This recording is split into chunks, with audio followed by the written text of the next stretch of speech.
There's a thread that runs beneath collapse. Every moment of what we could say is fracture, every season where the field feels like it cannot hold, and there's this friction and tension. And we are not here to choose between beauty or distortion, but to hold that thread between collapse and coherence, beauty, distortion. To speak only of beauty is to bypass what is really happening in this world. We have, at this current moment, we have Epstein files, we have bombs dropping, but to speak of only distortion is to collapse the spiral before it has a chance to stabilize. We must speak to both, and there are different octaves happening inside this one spiral. And so that is what we're going to dig in today and take a look at the spiral of the lineage of the rose and the white lion and the lioness lineage.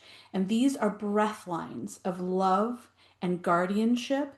And we're going to look at the underbelly of the fire horse and the breathlines that I just mentioned that live beneath the flame.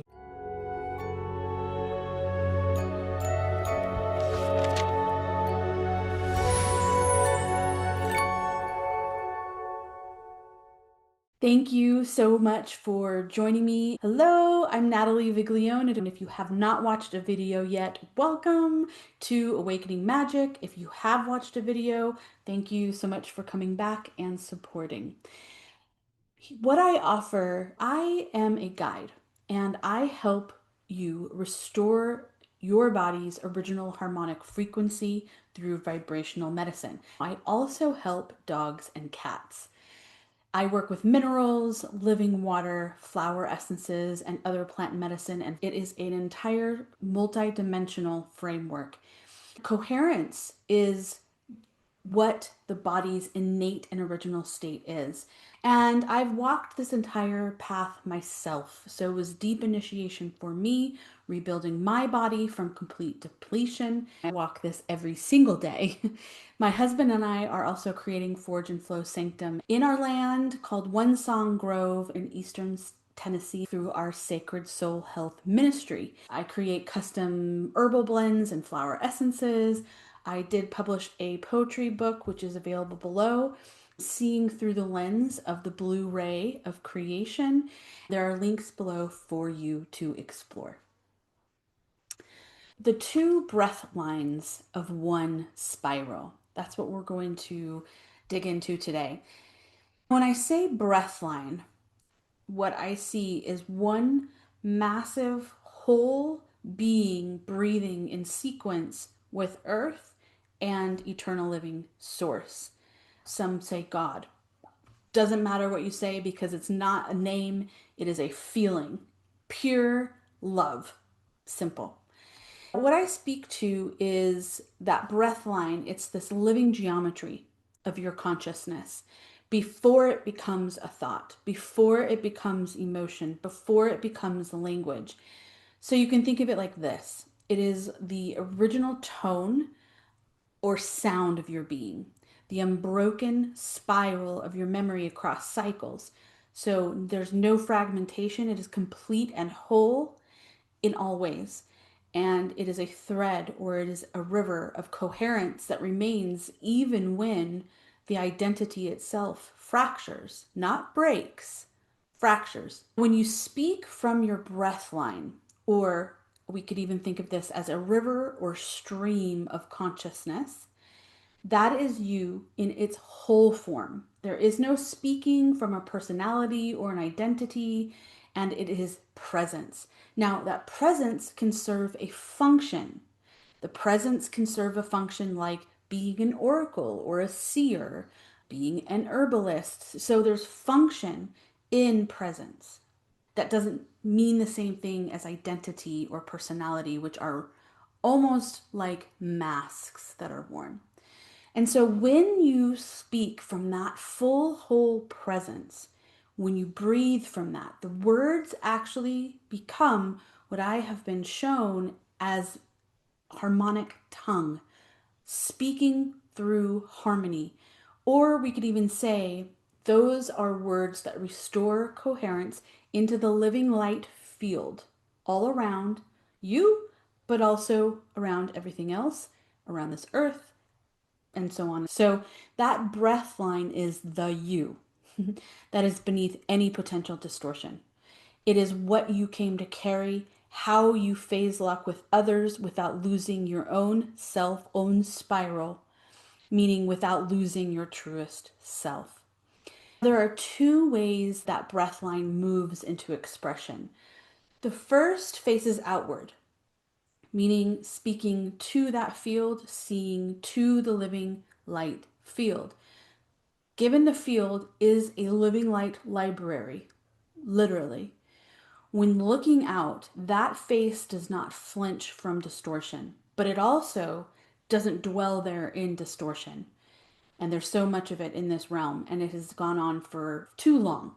The breathline does not dwell in that, doesn't flinch at the distortion, doesn't dwell in the distortion, because its function is to offer beauty as memory, not in the capacity as offering beauty to spiritually or emotionally bypass what is actually happening. This breath line faces outward, and what that breath line says is I see the fracturing, I feel the collapsing, I feel the distortion, but I carry a memory that holds beauty even when the field forgets. Now, that breath line facing outward mirrors the field's pain without amplifying it, but offers coherence without skipping what's really happening, without burying the head, if you will, in the sand. And it speaks to all of those who are still turning inside of the spiral of forgetting, still asking, still wondering if there's something worth even remembering. In a field that becomes so dense, like ours, with forgetting, so heavy with distortion, sometimes there are those where the function is to serve as reminders that must be woven back into the field to remember. Now, the second aspect of the breath line faces inward. It speaks to the self. It names the distortion within your own mirror. Places where the reflection has been fractured by fear, by false light, by relational manipulation, control, and spiritual facade, even. And what that inward facing breath line offers, it offers coherence, but not as this ceiling of once you hit coherence, that's it. It's about a return, a coming back into the full breath line integrity of complete and utter wholeness. It says, I see where I've been distorted now, very clearly and fully, and I know the way home. This is often what is called the shadow aspects that have been discussed, or shadow work, if we will. But what these two aspects of the breath line does is it's putting all of the pieces back together into one whole, synced, non fractured breath. Those two elements, the outward versus inward, they're not opposing teachings, they're not opposing stages. These are the two ways that our entire breath line speaks. So, outward, I see the world is broken, but I stay calm and centered. Inward, I see where I am out of balance and I come back to my true self because I know how, or I find the guides and facilitators that can help me do that. These aren't different paths, but they're really the same spiral that we are, just at different levels, or maybe we could say even different octaves. And together they create the double helix of remembering. The double helix of remembering is the spiral of DNA itself. DNA is not just some biological blueprint, it is the physical encoding of the breath line spiral, or the whole you weaved together into one fully pure breath, one whole spiral. Now, our DNA is a spiral, and the spiral carries memory, carries tone, sound, vibration, and geometry that's encoded into every little strand. And this is why the double helix is not just some scientific image. And this is why so many scientists get so confused. We don't know what this is because the answer doesn't live in science, because it's something so much more. It is a breath line made into flesh, the living record of every octave our consciousness has moved through. When you speak from both octaves of the breath line, outward and inward, you are literally activating the spiral of your DNA. It is about our own activation of our own DNA by breathing or speaking from both of those octaves, outward and inward. What that really means here is you are activating your DNA when that happens. And when we speak truth from both of those directions, when we face the field and we also face ourselves honestly, something actually happens in the body. The spiral responds. Each strand carries its own current, one stabilizing the field outward, one restoring our core inward. And when both are moving from coherence, they rebraid. The helix remembers its original tone. Now, the outward octave stabilizes the field, the inward octave restores your core. And together, they rebraid that helix of your entire being. This is why remembering sometimes makes us feel this trembling. We get warm, we go still, we get chills. Our cells are not reacting randomly, right? They are recognizing coherence. They are responding to the breath line returning to the spiral that distortion interrupted.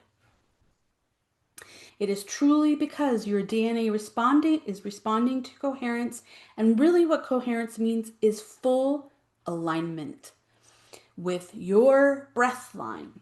It is the spiral of your DNA reawakening to its original tone, sound, vibration, frequency, all connected. This is why Tesla was always talking about, if you want to find the secrets of the universe, think in terms of energy, frequency, and vibration. It's literally everything. Yourself, the plants. I'm looking outside. You can't see that. The plants. There's a window in front of me. So, in the spiral, the double helix of remembering, as that happens in our bodies, we do not bypass. We start breathing from the original thread of who we are.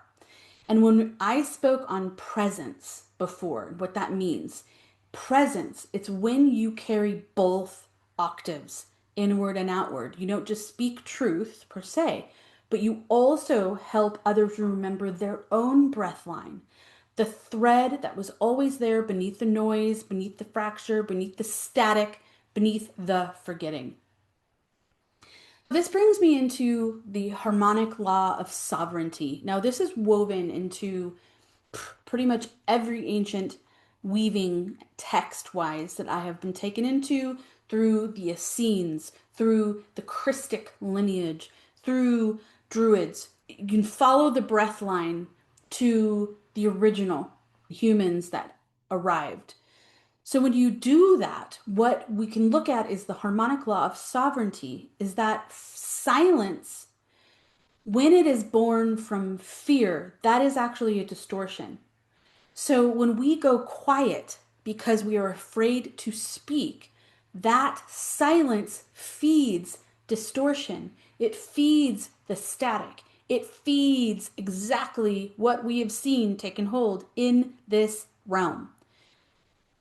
Also, neutrality, without seeing all the truths, equates to collapsing coherence, meaning coherence collapsing on itself. When that happens, distortion enters.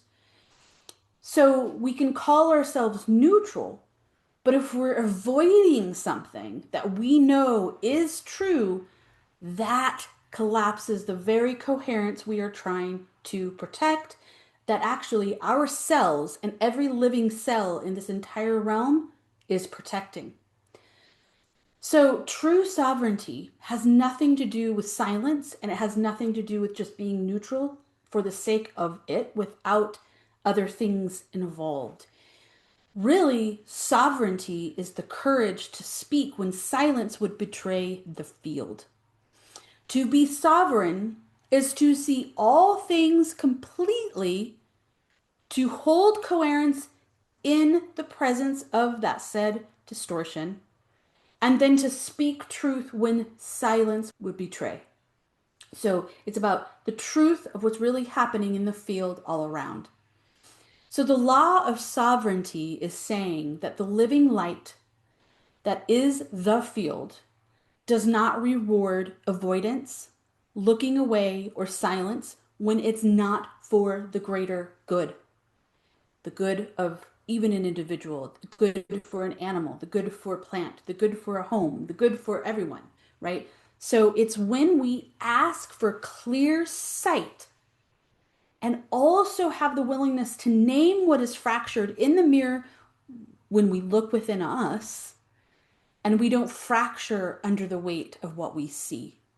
We meet it with courage to speak it, and then we do whatever comes next, an action, whatever that might be. This is where now I'm going to pull in the lion, lioness, and the rose, and why these lineages of frequency become so essential to bring into the bigger picture. This is, again, a lineage of frequency, as I just mentioned.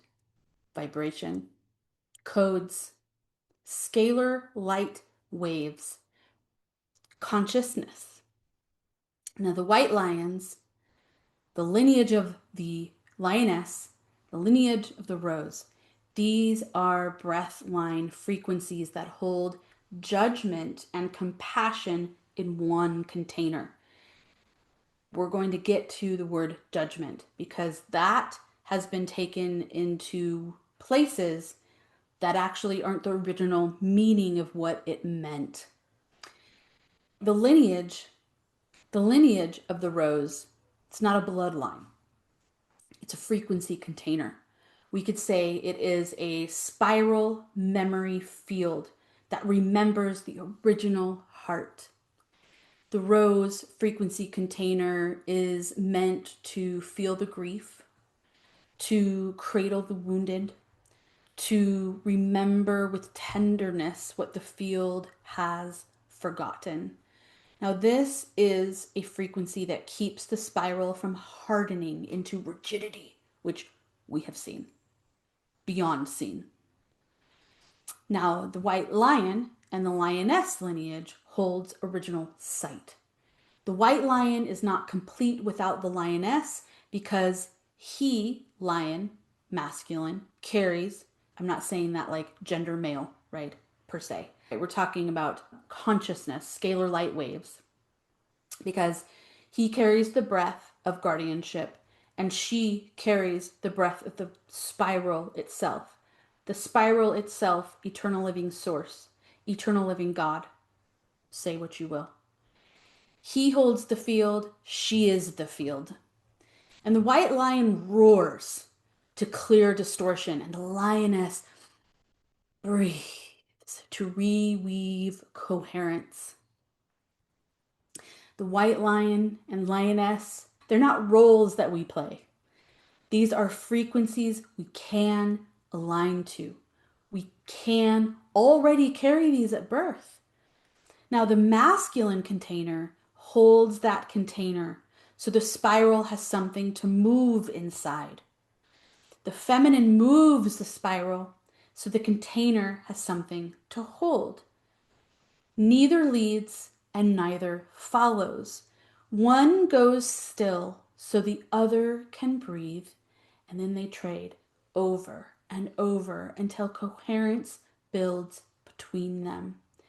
So the lions, lioness, as a lineage, as frequencies, scalar light, track distortion, and guards the sacred. We could say this is the guardian spiral. I've spoken on this lineage in previous times, but over the last years, I have gotten so much more insight on these spirals.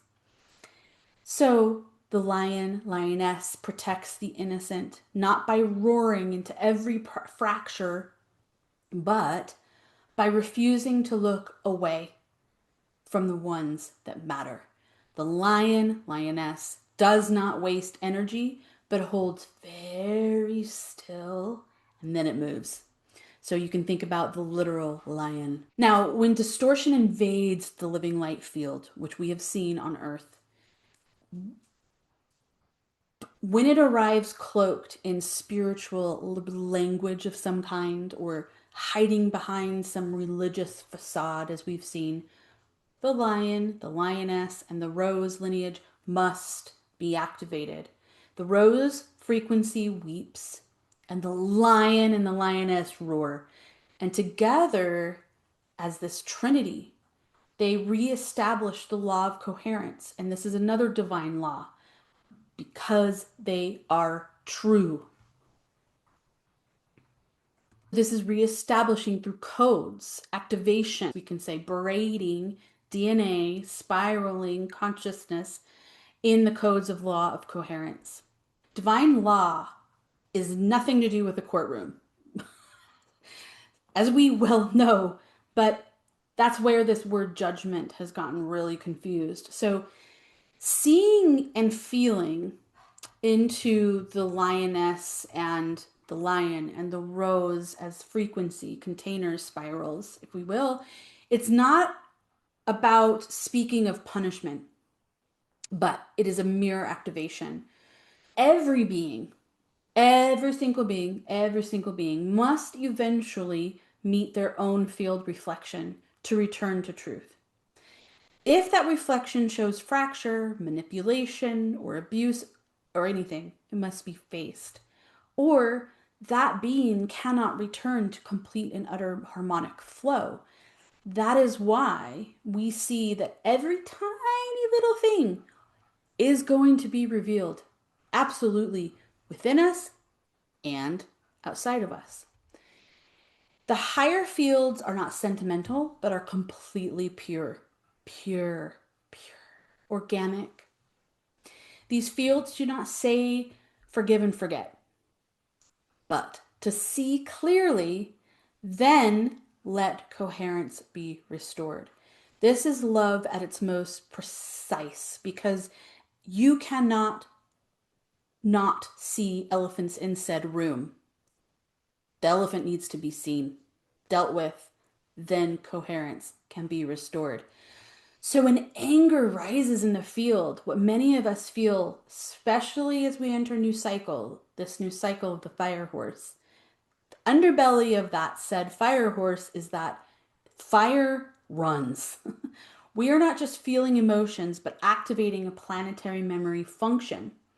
Now, through the lineage, through druidic remembrance in my field, the druidic lineage, which is not just druids, it extends, you can trace this through all time, called the breath keepers or the breath born ones. And I actually have some other videos on my channel that you can find if that interests you. But varying names across all this realm over cycles. But druidic judges. If you look up druids, you'll find that at some point. This is all this distortion because it wasn't never about judgment in the way that we know that word to be true, meaning judges to serve some earthly punishment. That is not true. It's an inversion of the original function of that lineage of frequency. And the druidic path is about re-seeing, retracking, rebalancing, and reweaving. And it was about a function of correction, not a function of revenge and judgment with some earthly punishment. So by calling out things that are really happening in this realm, that are truths in the field, And again, many of us carry those codes from birth and we can see those. We're sensitive to them because we serve a function. We must see them, they must be seen. That, what we're doing, that is not a judgment, that is calling attention to a break in the field. And seeing that break in the field is vital. It is not judgment in the human courtroom sense, but it is a reflection that needs to be restored. That feeling that says, it should not be this way, that is a memory. And it says, here is where the grid fractured. Here is where the breath line collapsed. This cannot stay hidden, not because it is named out of pure anger, judgment, or some doomsday thing, but it's because the field requires coherence to hold life, eternal living life. So the fire horse cycle ensures that it can't stay hidden. And so, as we're seeing, the cycle carries irreversible movement in its bones. I mentioned this before. Fire meets water cycle is really what we're at. And when I say before, I meant to also say that I talked about it in this video linked somewhere up here called The Real Energy of 2026 Fire Horse, Primal Waters, and the Blue Ray of Creation. So, this is a time when dissonance cannot hide inside spiritual language anymore, religious language anymore, abuse that's wrapped in some kind of healing vocabulary, that's all going to unravel. False teachers will fall, not because we're casting them down, but because the spiral will complete itself and the field will no longer phase lock with that sort of distortion any longer. It just will not happen. This is why we are seeing what we are seeing coming into the light right now. So the divine feminine is a mirror and a flame. And all of those who are called or hold both of the rose and lion and lioness codes, those who hold those codes, those who feel those codes, those who have touched and felt Brigid's fire and that lineage, which is Guinevere, Miriam of Magdala, which is often called Mary Magdalene. There's a whole lineage. Those who walk the way. We are here for a very specific function, and we are here to make sure the completion happens and to do so with unwavering clarity. We are not here to collapse under the weight of all that we're seeing. We are not here to bypass and what we feel or what we see happening in the field. We are here to hold the thread between both of those lines. The thread, the line of holding that beauty and seeing the distortion. Now, letting the rose codes cradle the memory of the first breath of love before distortion, to cradle the wounded, to remember with tenderness, and then letting the white lion and lioness name what is fractured, protecting what is sacred, what is breaking down in the field, and then to speak from coherence even when the field forgets what coherence sounds like. And then again, guarding the sacred, protecting the innocent. The spiral does not complete itself through silence.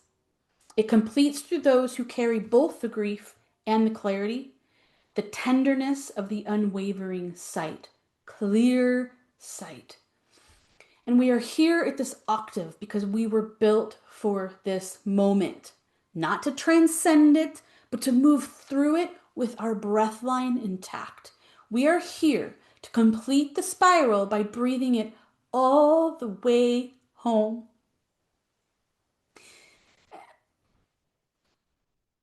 Can't help it.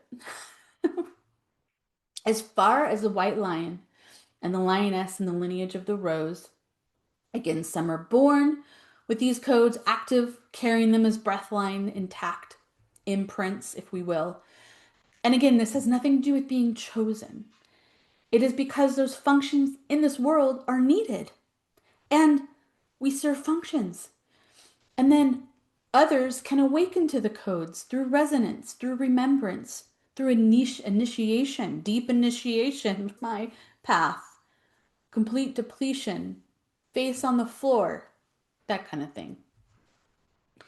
Some do not carry the codes of remembrance, but that doesn't mean that they can't. but can call them into their field, because when the field becomes coherent enough to hold the frequency, the codes can come in. It's that simple.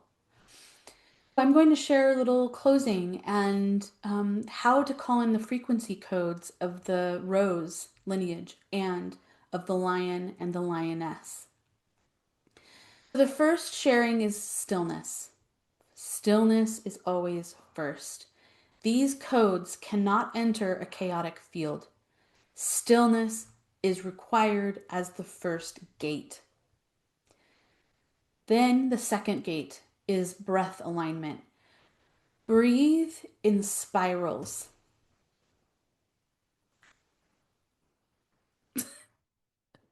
Breathe in spirals. So what does that mean? That means as you breathe, see your breath spiraling into the field. When you breathe in, see your breath spiraling into your body. That is spiraling breath. That is the spiral breath. So let your breath become geometry, because it is. The third aspect is speak this after stillness, after breath of spiral. If the rose remembers me, let it bloom in my field. If the white lion and lioness know my breath, let them roar through my spine. I do not demand this to be so, but rather I open. And I do not claim it to be mine, but I align. And then, lastly, listen. Listen in that moment, in the hours after, and the days after, and the many days after, and keep bringing this into your field. The codes don't arrive with fireworks. It arrives with a very subtle coherence in your field, a shift in your tone, shift in your vibration, a softening of distortion, a clarity that doesn't have words.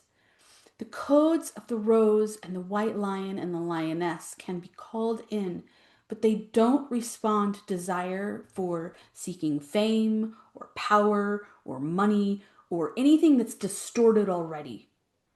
Rather, any kind of code of these beautiful, pure vibrations, they respond to resonance with the actual energy of consciousness they carry, as mentioned. Love and guardianship, tenderness and protection of the sacred. Thank you so much for watching, and please share this video with someone who you feel it might resonate with. Also, I have a poetry book that is all about the reclamation of all that is organic and pure, and it is written through the blue ray of creation lens. Links are below, so I hope that you can check it out. Thank you.